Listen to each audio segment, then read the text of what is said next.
Very good afternoon, everyone. I hope you all are doing well. So, as you all know, we have started the revision series for the important concepts of economics for your SEBI grade A. In the series, we have done with the first part of it, and I think we have started with the concept of consumer approach. What does a consumer thinks like, right? All these things. In the last class, we were discussing about law of diminishing marginal utility. We have discussed what is the concept of utility, and we have also discussed what does the law of DMU says, right?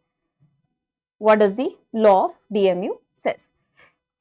So, in the last class, we were discussing marginal utility, the concept of diminishing marginal utility. If you see, the law of DMU states that with consumption of successive units of any good or service, your utility or satisfaction tends to decline, right?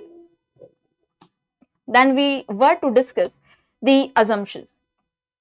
Now, why we have to discuss the assumptions? Assumptions of law of DMU are important. So, the law holds certain assumptions like, first thing, cardinal measurement of utility. So, we are assuming that we are able to measure it in absolute numbers. You all know what is the difference between cardinal and ordinal approach, right? We have discussed this thing. So, the cardinal ones, they try to measure it in absolute numbers or utils. The unit of measurement, as they call, is utils.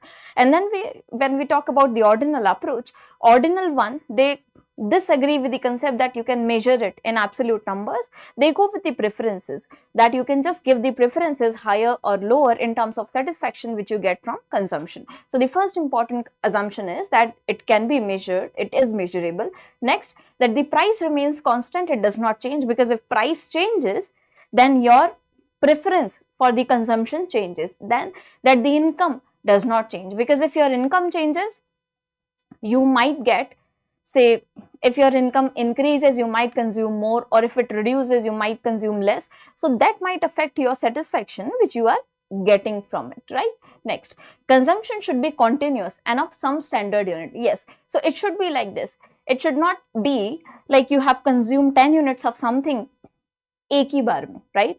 So, in the one go only, you have consumed 10 units and then you are saying, okay, I am exhausted, I am all done in the first very consumption only. Where does the law of DMU holds? This is the thing. So, it should be a rational consumption in a continuous manner, continuous fashion, right? And then consumer is rational, consumer behaves rationally. This is the assumption. Next assumption is that the marginal utility of money also remains constant. What is the concept of marginal utility of money? We have seen this definition, we have discussed this definition in the classes as well. So, it says that utility per unit of money remains unchanged. So, whatever satisfaction you get from spending per unit of the money also remains unchanged. Why? Otherwise, if your satisfaction which you are getting from spending 1 unit of the money gets changed, that might also change the satisfaction which you are getting after consuming the good or the service. So, these are the important assumptions. Now, there are related concepts, and these concepts and the formulas are important. They ask you direct questions on them. So, how do you calculate total utility? How do you calculate average marginal utility, right? So, total utility, marginal utility. What is the relation between total utility and marginal utility? You should remember the relationship between them as well. We will look at the graph as well. So, total utility, as you all know, TU stands for total utility, basically sum of all the utility which you have got or which you have received, the satisfaction which you have received from consuming all the units of a good, right? So, total utility is sum total of marginal utilities. You can also describe it like this. So, marginal utility, I hope so, the concept is clear to all of you, because additional, marginal means additional. So, marginal utility means what? How much satisfaction do you get from consuming an additional unit of something? Is this clear to all of you, right? How much satisfaction you get from consuming an additional unit of something. So, marginal utility is satisfaction which is added with added unit of consumption, but then total utility might be calculated as sum total of all the additions. So, with each successive consumption, whatever utility you are getting, you add on to that. That gives you total utility, right? This is simple. So, if you see the formula, it is, say, So total utility is the utility you get from consuming all the quantity. So TU is a function of the quantity consumed, or it can be MU1 plus MU2 plus MUN or sum of MU. So this is how you calculate total utility. If you are provided with the data on marginal utility, you can just go with the thing. So summation marginal utility, right? Or MU1, MU marginal utility derived from 1 unit, second unit and the nth unit, whichever is there. So this is the thing, remember. Next, marginal utility. Marginal utility, as we have discussed, change in total utility on account of consumption of an additional unit. So this is how you can define it. So basically, say you have consumed, how do you define marginal utility? You have consumed say 10 units of something and you have received say 100 utils if we try to measure it, right? Now, what is the change? So your total utility is say 100 by now, right? But when you add 11th unit to your consumption, you have consumed 10 units, right? 10 units so far, 10 units, and you have received 100 utils of satisfaction, for example. What will be marginal utility? Addition to this total utility on account of consumption of 11th unit. Is this clear? Right? On account of consumption of 11th unit. So you can define or you can calculate marginal utility as change in total utility divided by change in quantity. So whatever on account of change in quantity consumed, whatever change in total utility is there gives you marginal utility. So it is, the formula can be written as delta TU by delta Q. Just keep on revising these concepts and formulas. You can get the numericals on them, right? This is the table. You can see total utility, marginal utility. So it is 0, 8, 14, 18, 20, 20, 20. See, it has started declining after a certain point of time, total utility as well. And then if you see the marginal utility, it is 8, 6, 4. So the addition basically, okay, at each successive unit consumed. Now, if you see the diagrammatic representation of it, this is important because it gives you certain kind of relationship which you need to remember. You can get questions over it, right? So what is the relationship the graph highlights? If you see the total utility graph, just remember the graphs. If you see the total utility graph, it goes on increasing like this. Then after a certain point of time, it starts falling down, right? Coming down. But if you see the marginal utility, it goes like this. Why? Why marginal utility is only declining? Because additional utility, it reduces with successive consumption because of law of marginal diminishing marginal utility, right? So law of DMU operates. That's why you see MU curve will be downward sloping. Is this clear to all of you, right? But if you see the relationship between TU and MU is like this.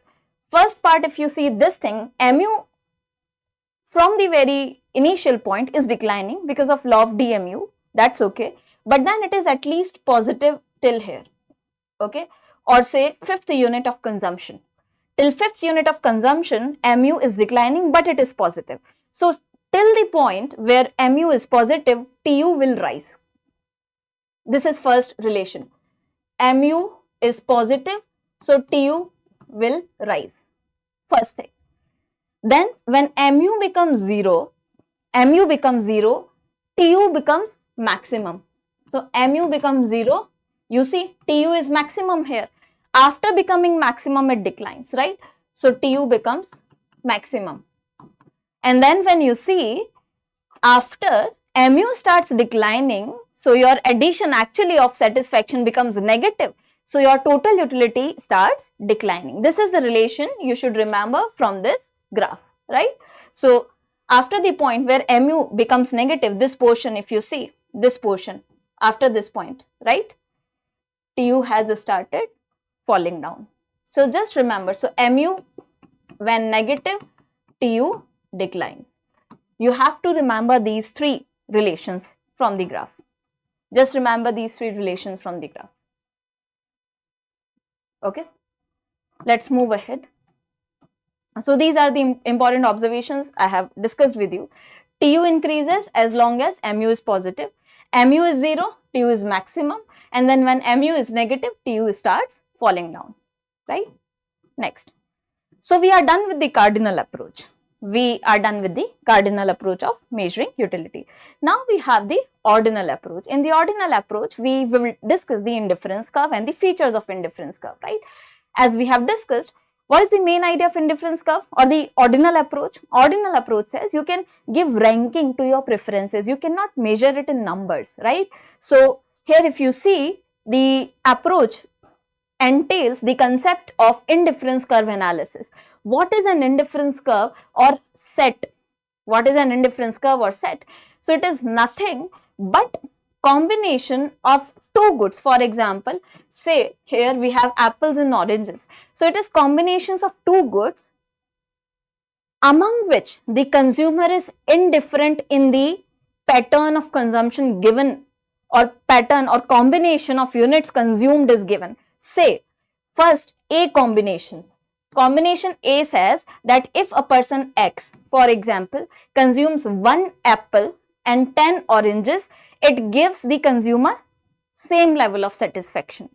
So basically, it gives you an idea how much level of satisfaction you are getting from which thing, right? It does not measure in terms of numbers. It just gives you ranking. Okay, higher satisfaction, lesser satisfaction. Is this clear? Then say set D or combination D says if the person consumes 4 units of apple and 4 units of oranges, same level of satisfaction. Now all these points offering same level of satisfaction will make an indifference curve. So each point on the indifference curve, on an indifference curve is the combination like A, B, C, D, which gives same level of satisfaction between two goods consumed to the consumer. I hope this is clear, right? This is what we call as indifference curve. That's why the name indifference. Indifference means what? You are not different to these combinations. They give you same level of satisfaction, right? Or say if you consume 1 apple and 10 oranges, same level of satisfaction. And if you consume 2 apple and say 7 oranges, same level of satisfaction. It is not that set B is going to give you more or D is going to give you more. No. Any combination on the similar IC curve gives you same level of satisfaction. It will be higher if there is a higher IC curve. But on the same IC curve, all the points, they will offer you equal satisfaction. This is the concept. Remember this. Right?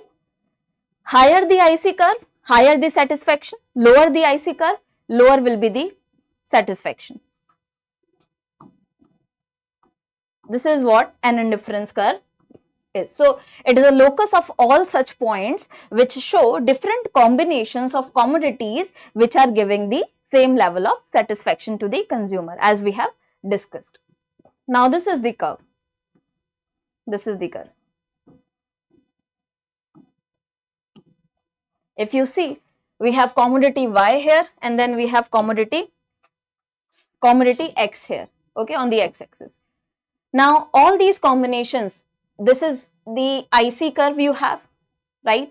All these combinations A, B, C, D, E, they are offering same level of satisfaction to the consumer. Had there been another IC curve, say this will give you, all the points on this curve will give you higher one in comparison to these combinations. But all the combinations on a same IC curve will give you the same satisfaction. Remember this.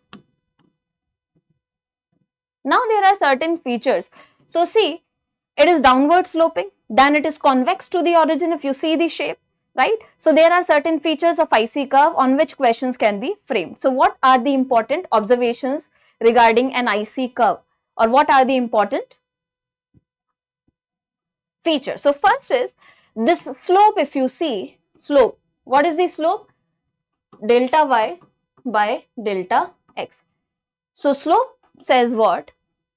What is the change in delta y, or what is the change in y if there is a change, say in x, right? So slope, how do we calculate slope? It is always delta y by delta x. So if you see marginal rate of substitution, this is known as the slope of IC curve. Remember this thing, okay? Marginal rate of substitution. What is the slope of IC curve? So this delta y by delta x for an indifference curve is known as marginal rate of substitution, right? It is the slope of the IC curve. Now, it shows what? How much amount of good y the consumer is willing to give up in order to consume an additional unit of good x, because it is downward sloping. So now you get this thing, why this curve is downward sloping? Because if you have to say increase your consumption of commodity x from 3 units to 5 units, this much increase. So because you have limited combinations, right? To increase your consumption of good x, how much you have to forego the consumption of good y is the slope. That's why it is downward sloping, because if you want to increase here, you have to reduce your consumption there, right? That's why it is downward sloping, and this is known as marginal rate of substitution. So additional rate of substitution, it shows the concept is like this only. How much units of good y you need to forego in order to consume an additional unit of good x. This is the concept, right? Now, why does this decline? Why the slope of the IC curve declines? Because the consumer is willing,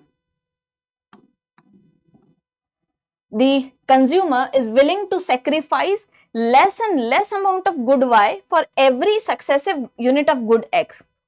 Now there is this question.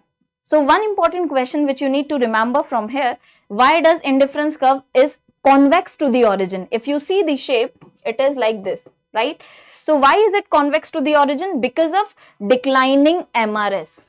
Just remember this thing, right? Because of declining MRS. But now the question is, why does this happen? Why? So MRS declines because consumer is willing to sacrifice less amount of good y for an additional consumption of good x. So the question is, why does a consumer wants to sacrifice less amount of good y, right, in order to consume more of good x? Simple logic, because since you are consuming less of good y, right, you are getting more satisfaction. If you want to increase the consumption, you will get lesser satisfaction. So law of DMU operates here as well. Similar concept, right? So I hope these are the concepts which are clear to you. Because if more and more of good x are consumed, so law of DMU operates. It gives you lesser satisfaction. And where you consume less and less, you will get higher satisfaction, right? This is the thing. I hope this is clear.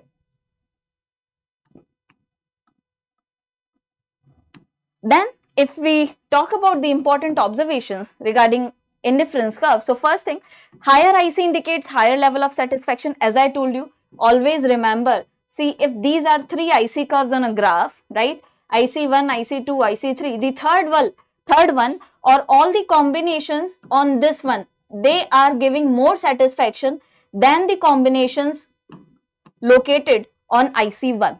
Remember this feature. Okay, then they never intersect with each other. So it will never happen that 2 IC curves are like this. Why? Because if they are intersecting, that means at a point of time they are offering equal satisfaction, isn't it? And that cannot happen, because the principal feature of IC curve is that higher the IC curve, it offers higher the satisfaction, right? And lower the IC curve, lower the satisfaction. They cannot offer equal level of satisfaction.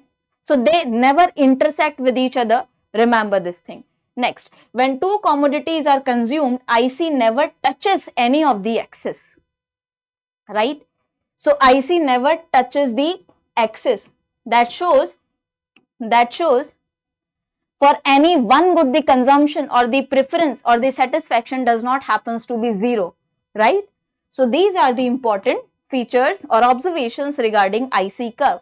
First, higher the IC curve, higher the satisfaction. Next, they never intersect with each other and they never touch the axis, either of the axis, y axis or x axis. I hope this is clear, right? So remember these features. Now, moving ahead,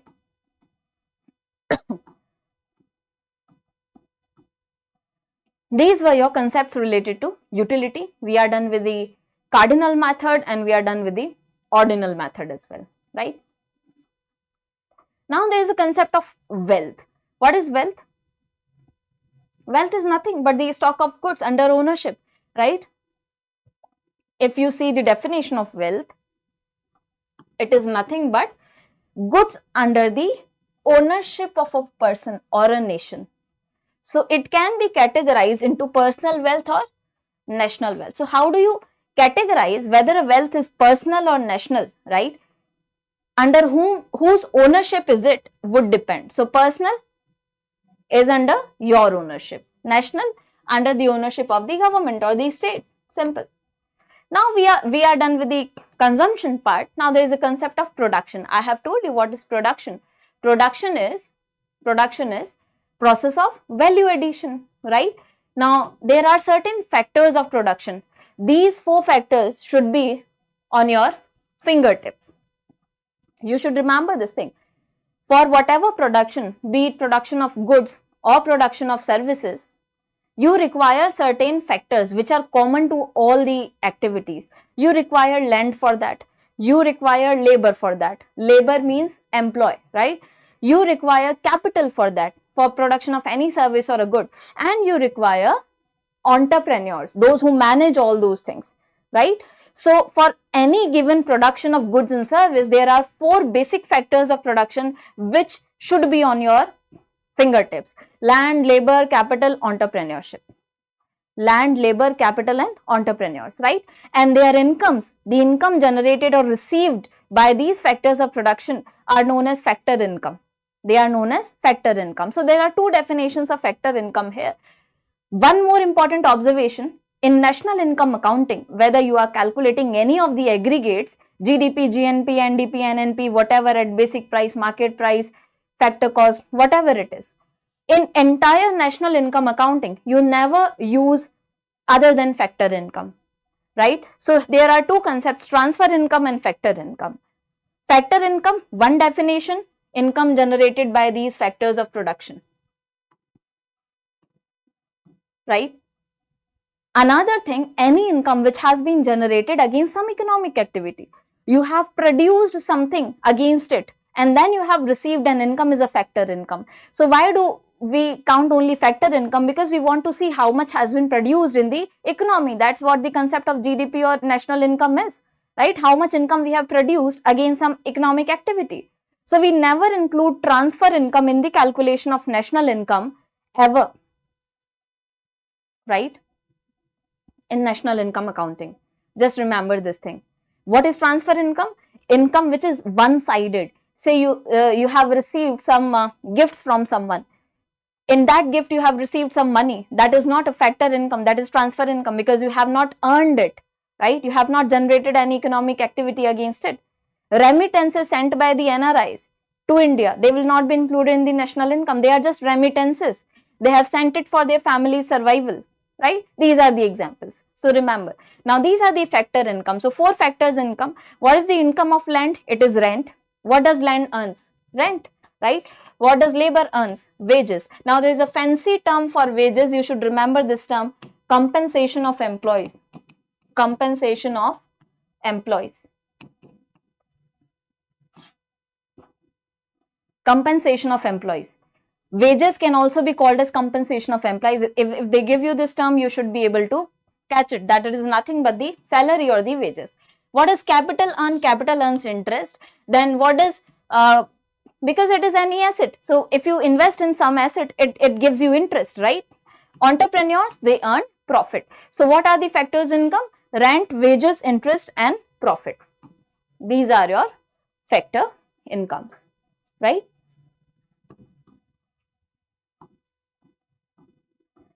So this is the difference I have told you. Factor income which you earn by factors of production or which is earned against some economic activity. Transfer income for which or against which you have done nothing. Nothing in terms of production of goods and services or any income generation activity, right? Now there is this production function. Production function tells you what? That what is the functional relationship between inputs and outputs. So production basically depends on inputs. So basic production function, if you see, says that quantity produced is a function of labor and capital. Capital K stands for capital. Capital here means asset. What is capital in economics? Whatever helps you earn out of it, right? So you have invested into an asset and that is helping you generate further income is a capital. You have installed machinery in the industry, helps you produce something out of it is a capital, right? So basic production function is like this, that quantity produced is a function of labor and capital primarily. Capital K stands for capital, okay? Right? This is the production function. You can write it down if you want to.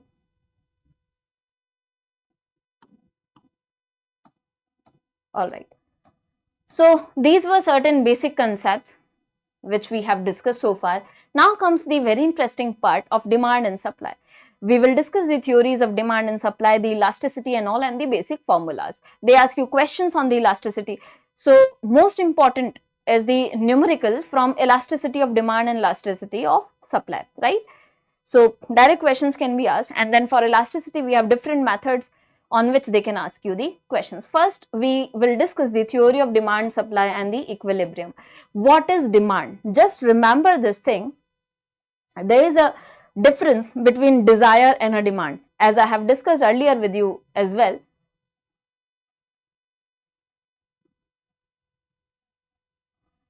Okay, so what is demand?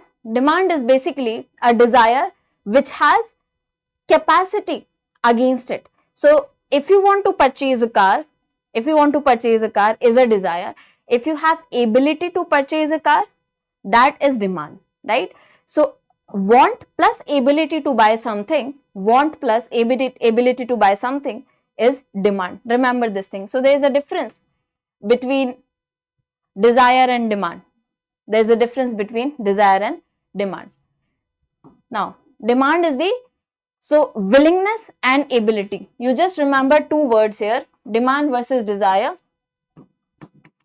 You should be willing to buy something plus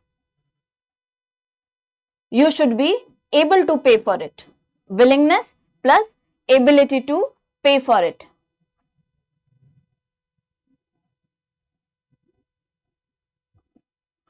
Effective demand is the concept of quantity demanded given by Keynes. So Keynes has termed this thing as effective demand, right? This is demand versus desire. Now there is important terminology here. Yes, more than absolute and effective demand, what you have to remember is quantity demanded and demand. What is more useful for the examination is quantity demanded and demand, okay? Now, if you see what is the difference between quantity demanded and demand, just remember one thing, when we look at how much quantity is to be demanded at a given price, all other things remaining constant, it is quantity demanded. But when we look at demand as something which is getting affected by other factors other than the price of the commodity, we call it as demand. So specifically, you should remember this thing. Whenever you are analyzing the impact of any price change of the same commodity, not of the related goods. Remember, be it a substitute good or a complementary good, right? So price of the same commodity. If we are analyzing if price increases, price falls, how much quantity demanded will be there. So against price of the commodity, it is quantity demanded. If we are analyzing something other than the price, any factor other than the price, like your income also affects the demand, it will be termed as demand in that case. Just remember this difference. This is more important for the examination than absolute and effective demand.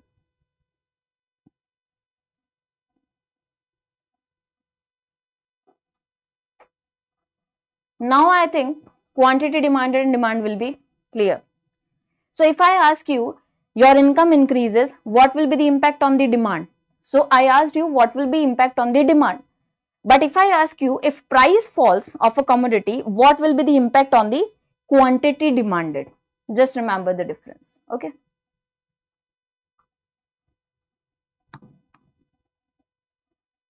Right.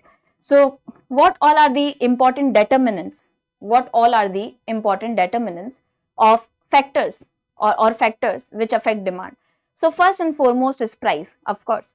So law of demand also says, how does the consumer behave? You go to a shop, you want to pay lesser and lesser out of it, right? As much less as possible. So price increases, quantity demanded falls. Note it down, I am not saying demand. When I am saying price increases, I am saying quantity demanded falls, right? And when I say price falls, quantity demanded will increase. If price of the commodity, of the own commodity, not of the related goods. Clear? Okay. So first is price. Next is income of the consumer. Now when we talk about the income, there comes an important observation. They have asked questions on this, normal good and inferior good, right? So in case of a normal good, there is a positive relation. Say your income increases, so your demand for that, because now when we say inferior and normal good, we mean normal good is something which is not of inferior quality, it is of superior quality, right? It is of good quality. So if you are consuming something which is of good quality, if your income increases, your consumption of a normal good increases, right? But if it is an inferior good, remember, inferior goods are those goods which are of low quality. So why you are consuming inferior goods? Because you don't have the budget to consume the superior goods. Now when you have the income to consume good quality goods, why will you go for the inferior consumption, right? So when your income increases, your demand, now see, I am not saying quantity demanded, now I am saying demand, because it is not price which is affecting, it is income which is affecting the demand, right? So here if you note it down, inferior good and the normal good. In case of inferior good, income increases, your demand for that good will fall, and when your income falls, your demand for such goods, inferior goods, it will increase, right? So this is the thing. Just remember this thing. Say an increase in the income tends to increase the demand for a normal good, as I told you. But when a good is an inferior good, increase in income will lead to fall in the demand. Why? Because now you are able to buy superior quality of goods, right? You are able to buy superior quality of goods.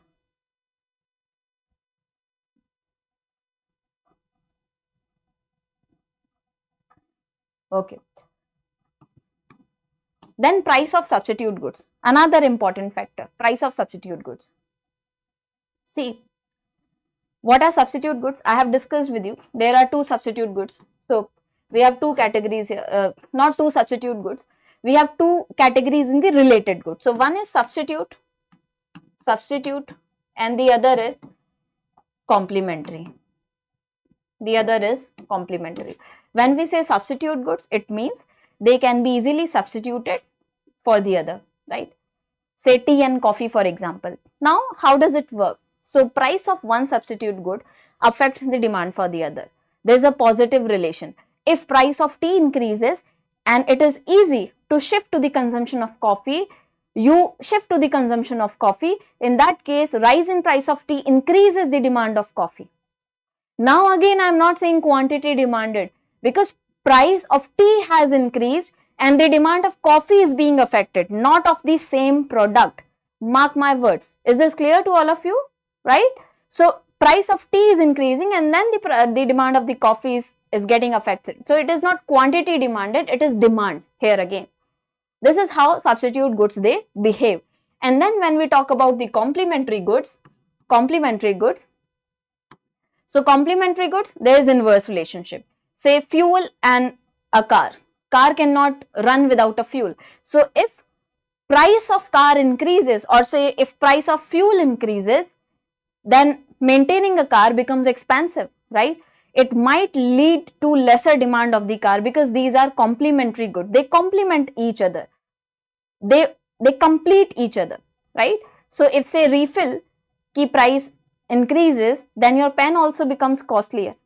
This is how it works. So there is inverse relationship. Price of one increases, demand for other falls down. This is how substitute goods and complementary goods affect each other. Taste and preference of the consumer.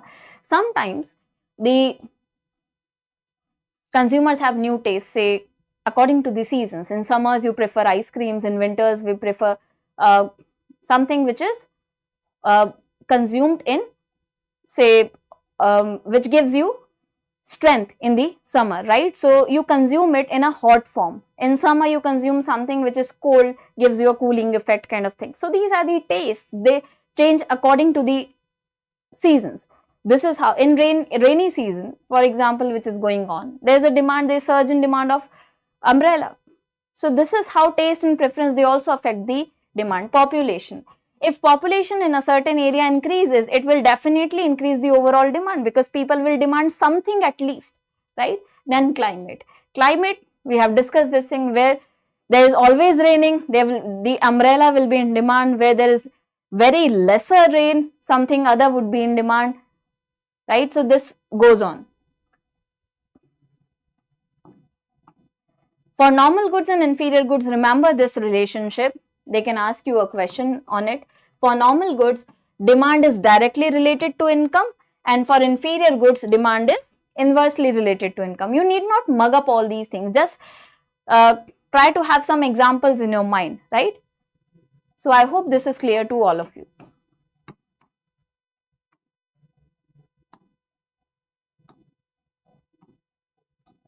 Now we have law of demand. Law of demand. What does law of demand says? So remember this thing. Law of demand says, just clearly, I am specifying it clearly. It says other things remaining constant, because there are other factors as well which affect the demand of a good. We have seen all the factors. Other things remaining constant. Other things remaining constant. When price of a good increases, quantity demanded falls, and vice versa. This is what law of demand says. Also remember, this is not the other side. Ki when quantity demanded increases, price falls or increases. No.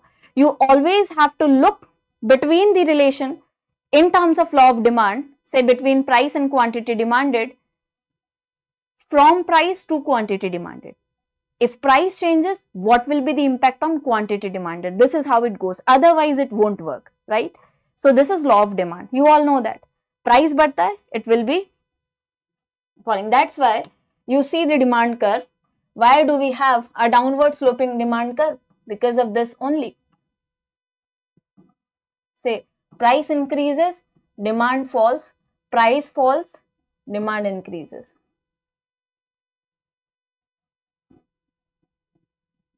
Right?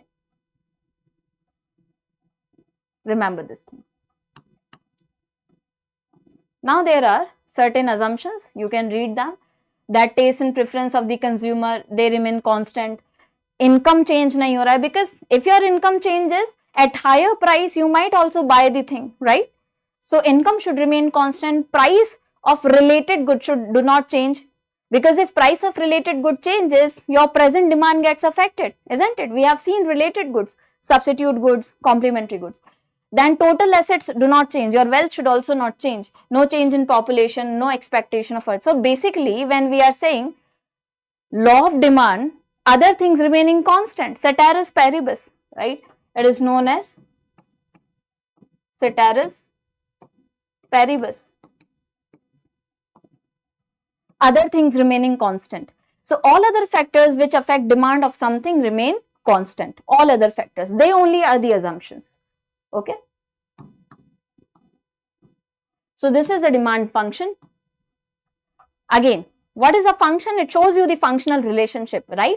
So demand function shows you that quantity demanded of a good is a function of price of the commodity, price of related goods, then income, then taste, all these things, right? Future expectations. So basically these are nothing but in a functional form when we try to depict all the factors which affect the demand of a good is what we call as a demand function. Simple. Okay. So in algebraic form, when you try to in equation, when you try to put the functions, the factors, it is demand function. When you try to put it into a tabular form, it is demand schedule. It is demand schedule. And when you try to put the relationship on a graph, it gives you the demand curve. It gives you the demand curve, right? Okay. So then we have some related terminologies like individual demand, market demand, demand schedule. Individual demand, when we try to assess the demand of an individual. What does individual demands? What is market demand? Market demand, given individuals ki demand you sum up, it gives you market demand, right? So basic idea, say if there are 4 individuals A, B, C, D, you sum up the individual demand of all of them gives you market demand. Simple. What is demand schedule? As I told you, a tabular representation of law of demand or the relation between price and the quantity demanded. A tabular representation. Say at price 5, demand or quantity demanded was 10, at price 4. So price is falling. If you see, that's why quantity demanded is increasing 10, 20, 30, 40, 50. Had this been increasing from say 1 to 5, this would have been falling down, right? Because there is inverse relationship. Now you all know law of demand, okay? So this is schedule. Then this is graphical representation of demand curve. So it is the graphical representation. Remember, you will have price on the y-axis and then quantity demanded on the x-axis, right? And this is how your demand curve goes. Why downward sloping?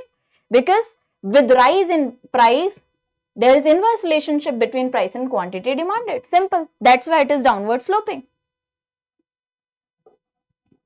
That's why it is downward sloping.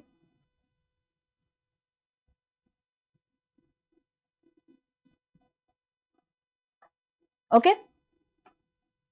So say if price increases from 4 to 5, right? Quantity demanded reduces from 20 units to 10.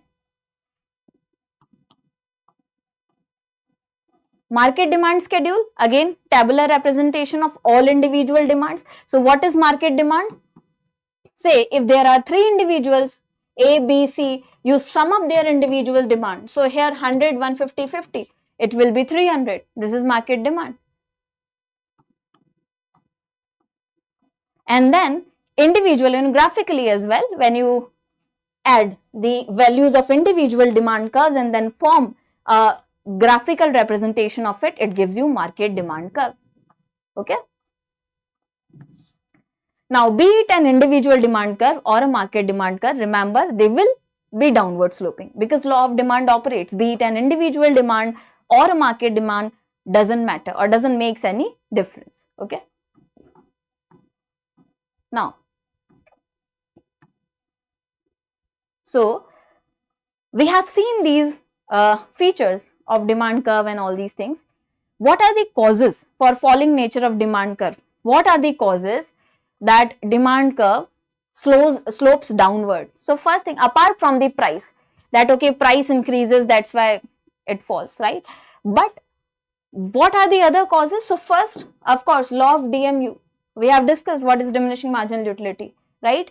Then, so this is the reason why with higher prices you want to pay less, you want to buy less, and why at lower prices you want to buy high.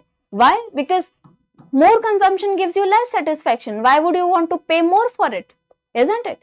So this is the reason. Next, income effect. Income effect, change in quantity demanded of a commodity if real income of the consumer changes. Say, that's why one of the assumption was this thing that income and price, they remain constant, right? Now what happens is, what is real income or purchasing power? So if you have 1000 rupees with you, that can buy say 10 units of a good, right? But Now the price, so you have 1000 rupees, that is your nominal income. Okay, now you can buy 10 units out of it is your purchasing power.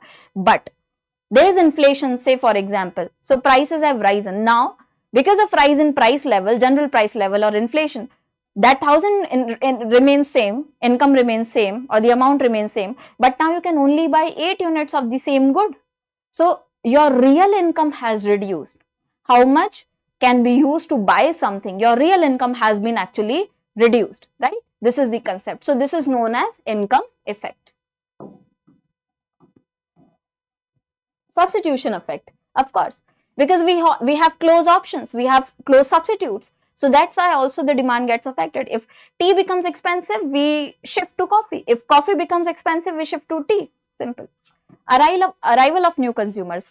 If for any particular good, there are new consumers who have arrived, that would suddenly increase the demand, right? And if some consumers leave that product or consumption of that product, that would suddenly cause a fall in the demand. And different uses. Now there are certain commodities which have different uses, right? So for different uses, they can be demanded. Say for example, milk. Milk can be used for your own consumption. Milk can be used for further processing and making dairy products. Milk can be used by a sweet shop, right? And milk can be used by for a lot of different uses, for example. So this is how demand gets affected. Okay. If there is fall in say price of milk, it will lead to more demand of the product because it has diverse uses. So this concept also comes in the elasticity. Those products which have different uses or variety of uses will have an elastic demand. Any fall in the price, you see more impact on the demand of that product, more elasticity. Okay. Now, there are certain exceptions to law of demand. There are certain exceptions to law of demand. What are the exceptions?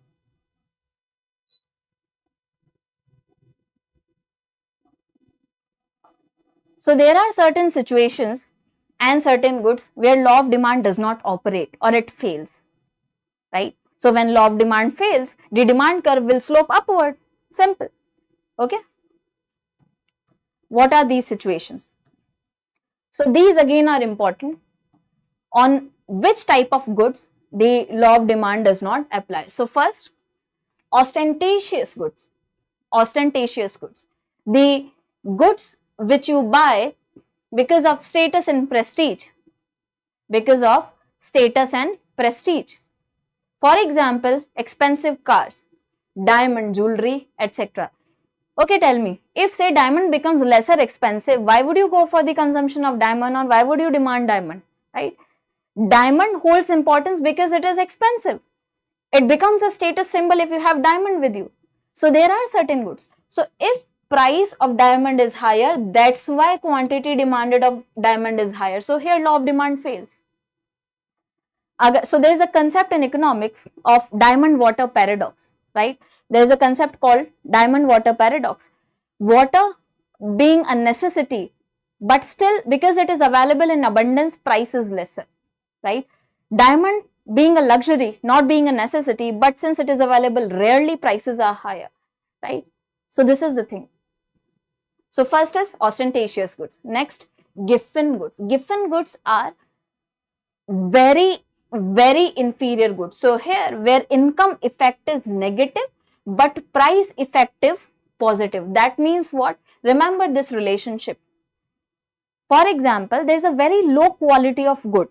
Now with rise in income, your demand for that good will fall, right? We have discussed inferior goods. So giffen goods are nothing but more degree of inferiority, you say,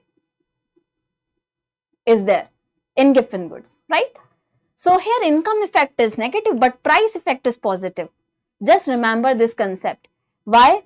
So if your income rises, you don't want to purchase low quality goods. But if their price rises, you will purchase it. Why? Because we attach quality to price. This is the dilemma, isn't it?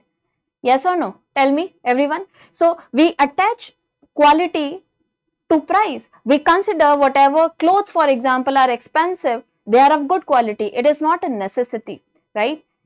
That whatever is being sold at a higher price is of superior quality, but this is how we attach quality, the idea of quality, to higher prices. So if prices of these goods, they rise, we consider that they are of higher quality and then we want to purchase them. Is this clear? Everyone? Right?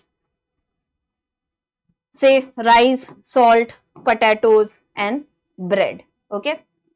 These are certain examples.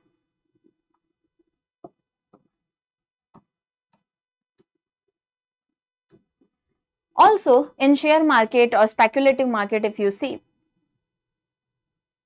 law of demand also fails. So when the prices rise, you want more of those assets, right? Yes, they are necessity goods as well. Giffen goods are necessity goods as well, and some of the giffen goods can be very low quality goods as well. Okay, both the definitions can be attached to it. For example, salt you have is a basic good. You can have flour, you can have wheat, bread, that can have a range of qualities, right? So both the ways, if the question asks, you can go with it. Okay. Now, we were discussing that share market. So, law of demand fails in the share market. How? If you speculate higher prices, you want to have more of the assets, isn't it? Next, bandwagon effect. So, again, an important concept, bandwagon effect. What is it? So, according to it, consumer demands more of a commodity and it is affected by the taste and preference of the social class to which the consumer belongs. So basically, if I ask you, say you don't require luxury cars, isn't it? Actually, the luxury cars are not necessity. For example, Rolls-Royce or BMW or Range Rover, whatever, okay? You don't require them, but then if you live in a society where people have preference or taste for these products, you tend to develop that thing, isn't it? So this is known as bandwagon effect. Your demand gets affected with the taste and preference of the social class which you belong to. Is this clear to all of you?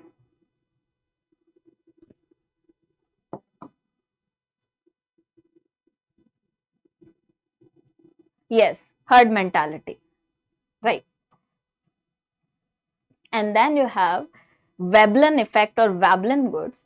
So basically the false idea we have discussed that high priced goods will have better quality instead of low priced goods. This effect, particularly if we say, is known as Veblen effect, and then with this mentality we go with the consumption of those goods which are known as Veblen goods, right?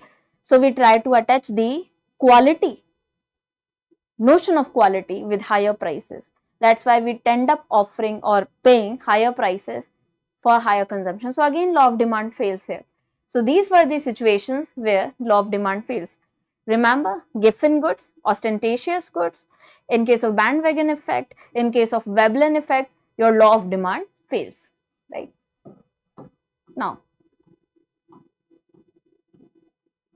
so then you have different types of demand. In types of demand, you have different types. First, price demand. Simple, nothing. When we try to establish relationship between price of the same good and its quantity demanded, simple, is a price demand. How does the change of the price of the commodity affects its quantity demanded?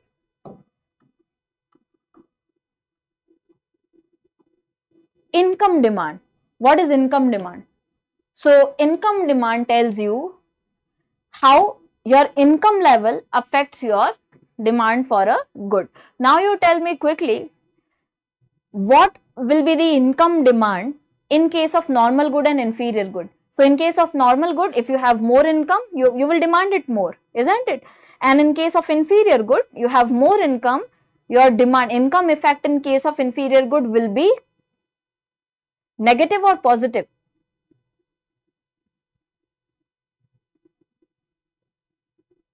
negative or positive? So in case of inferior good, if you have more income, you will demand less of it, right? And vice versa. But in case of normal good, it will be positive. Remember this thing.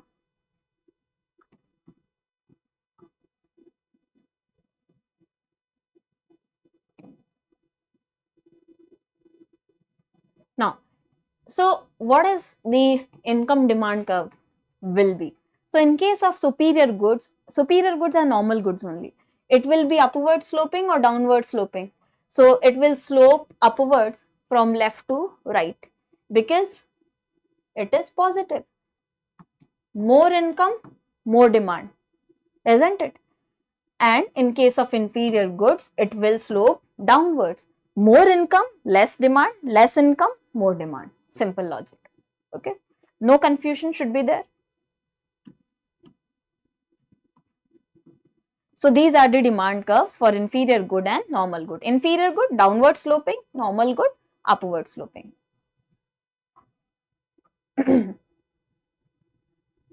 Okay. Now there is a concept of cross demand. Cross demand, so far we have discussed the income and the price of the same good. But when we try to assess the demand in case of price of one good and the demand on the other, quantity demanded or say demand of the other, not quantity demanded, it is cross demand. Say if I ask you, if price of tea increases, what will be the impact on the demand of the coffee? Is a cross relationship, right? This is known as cross demand. So when we try to show the relationship or assess the relationship between price of one commodity and demand for the other, it is known as cross demand. Now you tell me, cross demand in case of substitute goods is positive or negative? Quickly. We have already discussed the concept of substitute and complementary goods. So cross demand in substitute goods and complementary goods respectively, negative or positive?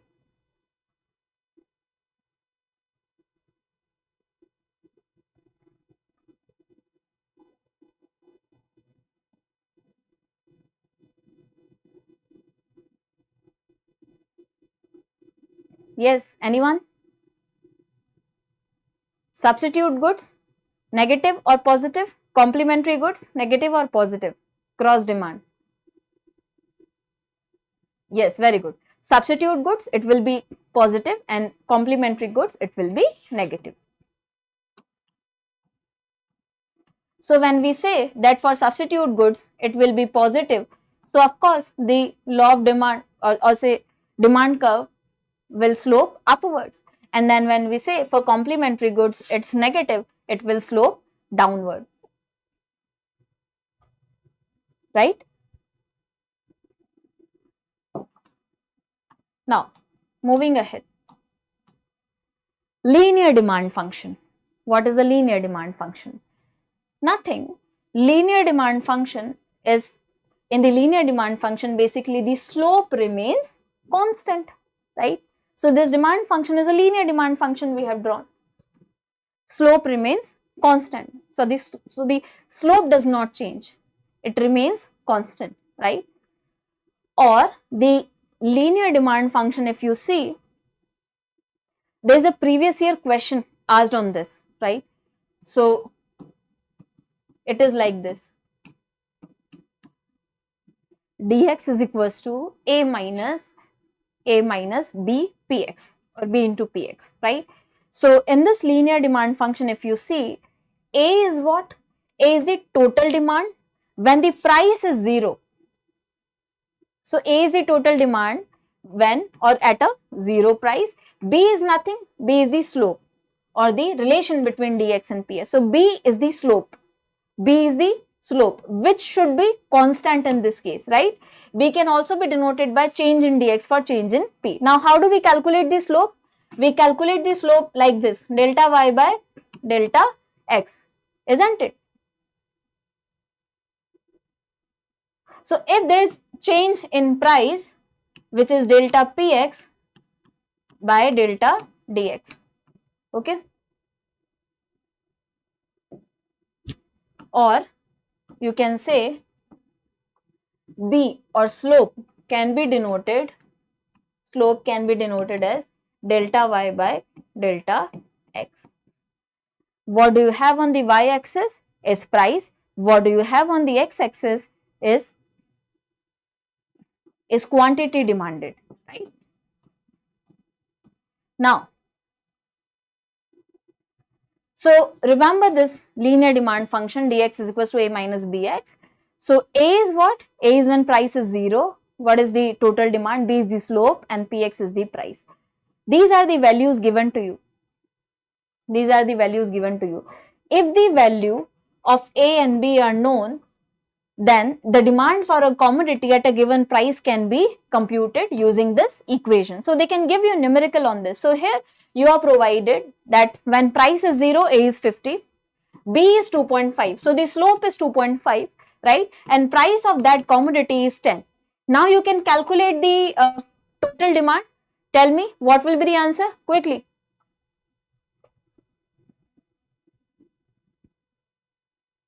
What will be the demand for this commodity using this formula?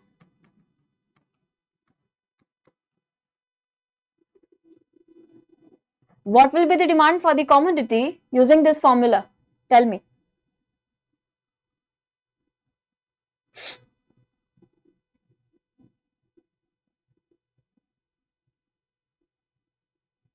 Yes, quickly do this. You don't require much time. So see, here you have 50 because A is 50, right? 50 minus 2.5 into 10. 2.5 into 10, 25. Give minus 50 gives you 25. Very good. So this is 25. This simple is this, right? So this has been asked in the previous year questions. If you see, it is very simple. You just need to be very strong on these basics. Just remember the equation which I told you. Dx is equals to A minus B px. Okay. Now, moving ahead. This was just an example so that you remember this concept. Okay. Now, there are concepts of change in demand and change in quantity demanded. These areas again are very, very important for you. They trick you in these kind of questions. Just listen carefully. Listen carefully. Okay. Whenever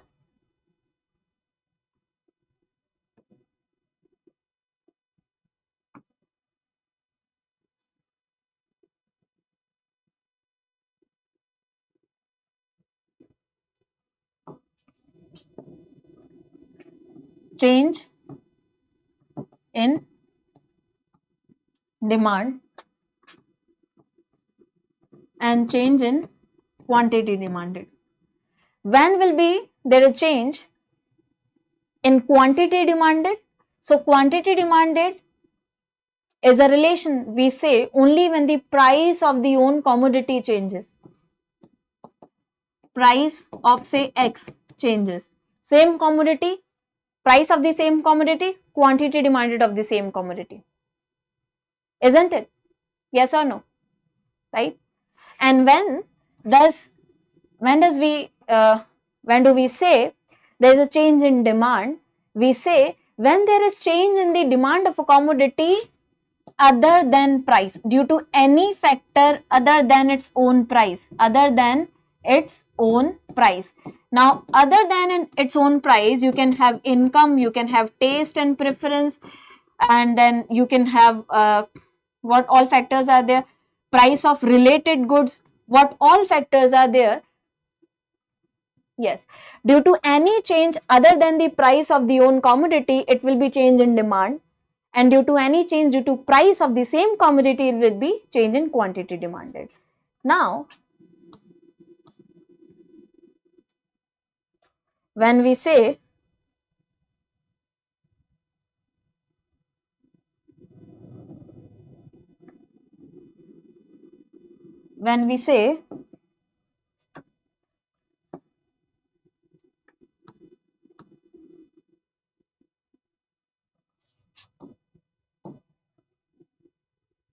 okay, when we say change in demand, there will be a shift in the demand curve.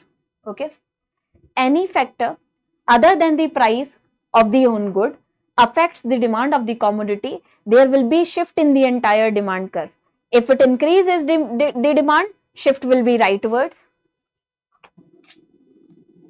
like this. If it decreases the demand, shift will be leftwards. Just remember the thing. So shift in demand curve due to change in demand or any factor other than the price. But when there is change in quantity demanded, there will be either extension or contraction. So movement along the demand curve. In this case, the demand curve will not shift. In this case, demand curve will not shift. There will be a movement on the demand curve. So say extension or contraction, right? Say price has fallen, that's why quantity demanded has increased, so there is an extension, right? Price has fallen, say P1 to P0, that's why quantity increased from Q1 to Q0, there is increase in quantity demanded, so this is an extension, right? And if the vice versa happens, say price has increased from say here to here, then your quantity demanded reduces from say here to here or anywhere, it is contraction of quantity demanded. Is this clear to all of you? So whenever there is change in quantity demanded or any change in quantity demanded due to change in the price of the commodity, there will be either extension or contraction on the same demand curve. It will not shift in that case. This is also known as movement along the demand curve only. And shifts in the demand curve will happen when any factor other than its own price of the good changes.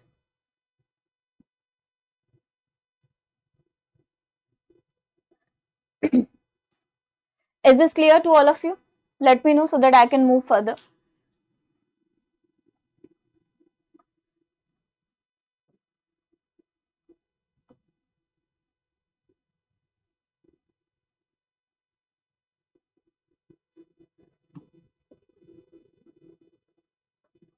Okay, just a second.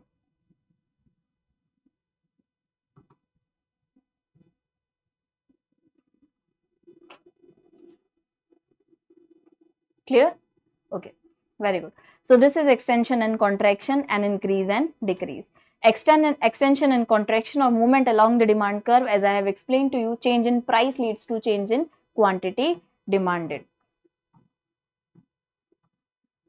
Shifts in the demand curve, increase or decrease in the demand. This is something we know, we call as increase or decrease in the demand.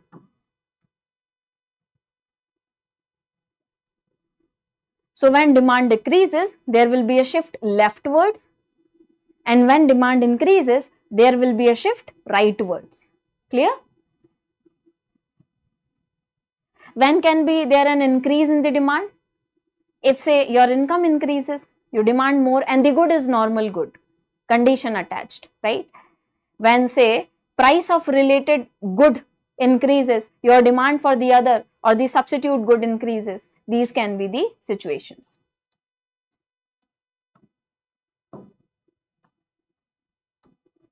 So if you see, if there is a decrease in demand, it will shift leftwards. If there is so price remain constant in that case. We do not consider change in the price, right? If we are considering change in demand, or either rightwards if demand increases. So this is the table which you can summarize your concept with. Okay. So change in demand, reason, change other than the price of the good, right? Caused by, or change in quantity demanded caused by change in the own price of the good, right? So in this, price remains constant. In this, other factors remain constant other than the price. I hope this is clear to all of you.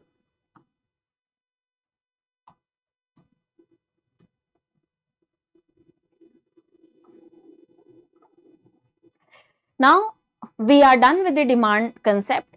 Similar is the concept of supply as well. It's just that the relation between price of a good and its supply or quantity supplied, all the fundamentals will remain same. It's just that in the place of demand it will be supply. We will come to that. Before that, there is a concept of elasticity. Just giving you a reference, then I think it will be better to resume from here in the next class. Otherwise, it will be too lengthy, although I have tried to cover very quickly all these concepts, but still this is a lengthy PDF. We'll cover the remaining part of it in the next class. So elasticity, the concept of elasticity says how much, say for example, if we are talking about demand, elasticity of demand, that shows if there is any change in the price of the good, due to any change in the price of the good, what will be the change in the quantity demanded, is price elasticity of demand. Then we have income elasticity of demand. If there is any change in the income of a consumer, what will be the change in the, by how much percentage the demand of that product will change. So basically it gives you the ratio of proportionate change between price of a good, if it is price elasticity of demand, right, and the proportionate change in the quantity demanded. So if say good X, price of a good X changes by say 25%, in response to that, by how much percentage the quantity demanded of the same good will change. So this is the relationship. This is what the concept of elasticity is. So it shows you degree of responsiveness of the demand. In response to change in price, it will be price elasticity. In response to change in income, it will be income elasticity. In response to change in price of one good, the impact on the other, it will be cross price elasticity, say substitute goods, complementary goods. These are the concepts which we need to discuss further, right? Degree of responsiveness. So we will carry on the discussion from elasticity of demand.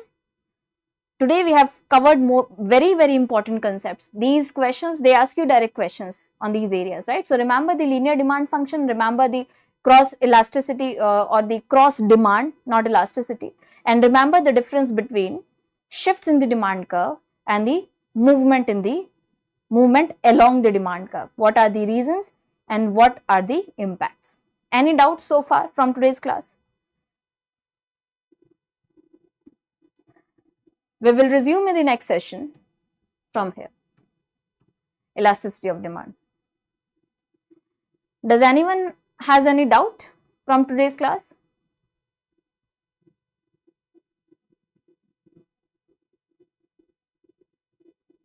Okay. No doubt? All right then. Thank you so much for staying focused. I'll see you in the next class with this topic. Till then, have a good day. Thank you so much.